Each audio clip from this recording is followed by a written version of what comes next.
A blizzard had shrouded the village in quiet. Frost gripped the rims of panes, and gales wailed through deserted lanes like echoes of bygone sorrows. Within a softly glowing cafe at the town's edge, a man stood behind the bar, polishing tables, untouched by patrons for hours. His hands, rough from decades of toil, bore marks of endurance, and his apron carried splotches from countless dishes crafted with care. He glanced at the doorway as the bell above it tinkled softly. There they stood, two trembling children, drenched, famished, and frightened, their faces pressed to the glass like spectres of hardship. That instant would alter everything. Yet the man could not foresee that a single gesture of warmth on that frigid winter day would ripple through generations. 22 years later, a sleek obsidian Bentley rolled up before that same establishment. No longer a weary diner, it had become a haven of solace, comfort, and legacy. The tale that unfolded between is one of struggle, devotion, and renewal. You'll hold dear forever. If you trust that kindness can transform a life, that second chances hold value, and that even the tiniest act of good can yield 100-fold, please like this video, share your reflections in the comments, spread it to someone needing hope today, and subscribe to Kindness Tales Stories. Let's share the strength of empathy together. Thomas Harper never meant to linger in that village. He once dreamed of being a chef in a vibrant city, owning a quaint bistro where melodies danced like joy. But fate had other designs. After his mother's passing and his younger sister's descent into addiction, Thomas abandoned all to raise his infant niece. With debts mounting and his aspirations fading daily, he took work as a server and cook at a tired roadside cafe. It wasn't grand, but it was sincere. In a town where people drifted like mist, Thomas became a steady presence, recalling names, listening without prejudice, and offering not just meals, but respect. During one especially harsh winter, he spotted them, a boy of about 11 and a girl scarcely 6. They clung together outside the cafe's door, clad in thin, tattered garments, their eyes wide with the fear only neglect can instill. Thomas felt a pang, not of pity, but of kinship.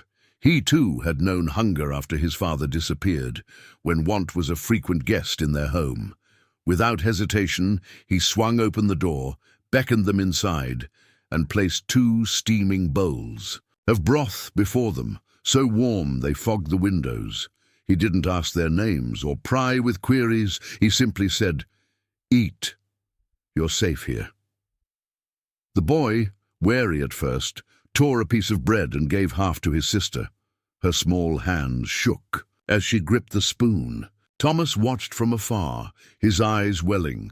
Over the next hour, the children savored the meal, their quiet speaking louder than words.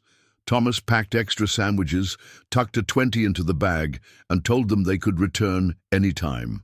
They never did. That night he lingered until closing, glancing at the door every few moments. But the next day and the day after they were gone. Still, their faces stayed with him, haunting, hopeful, unfinished.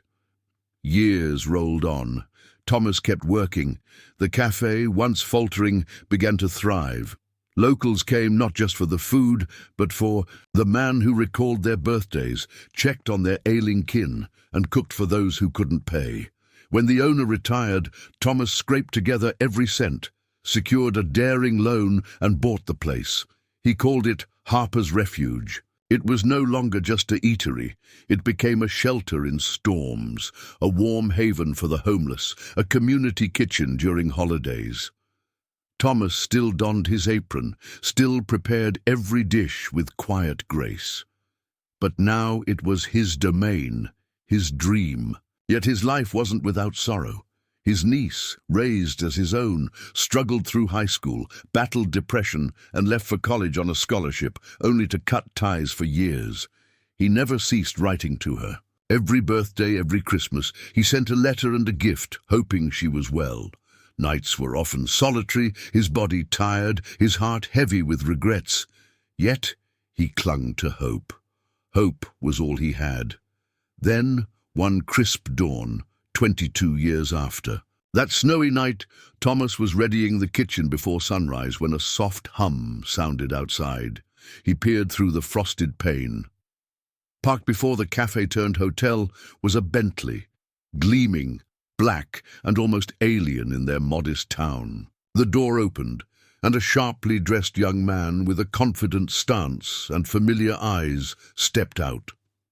Beside him, a woman in a scarlet coat with honeyed hair stepped lightly on the snow-dusted path. Thomas's heart stilled. Could it be?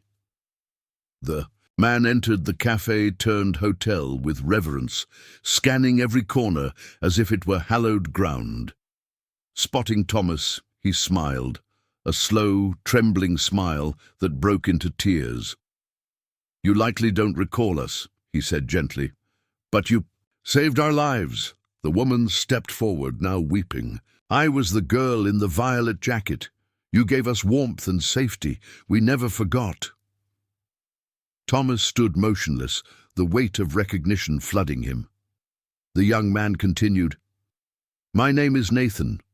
My sister Lily and I were in foster care for years after that. But that one act of kindness, it stayed with us. It gave us hope. It gave us a reason to endure." Nathan had become a tech innovator, his company now among the nation's top startups. Lily, a pediatric surgeon, had launched a program to offer free care to underserved children. Both had devoted their lives to uplifting others, all sparked by a single act of compassion. "We searched for you for years," Lily said, voice trembling, "and now we want to give back." Outside, the townsfolk gathered as Nathan handed Thomas a set of keys. The Bentley wasn't merely a sign of wealth. It was a token of full circle, a gratitude, but that wasn't all. They also gave him a letter confirming they had cleared his remaining debts and pledged a $2 million donation to Harper's Refuge to expand into a community outreach center. Thomas, overwhelmed, collapsed into their arms, tears falling like rain on snow. The town cheered, but more than that they wept, for they had always known Thomas's worth. And now the world knew it too. If this story warmed your heart, please consider liking the video, sharing it with someone needing hope, and subscribing to Kindness Tales Stories. Let's remind the world that no act of kindness is ever wasted, and that love, in the end, always finds its way home. Special request: share in the comments the kindest thing a stranger ever did for you. Your story might inspire someone today.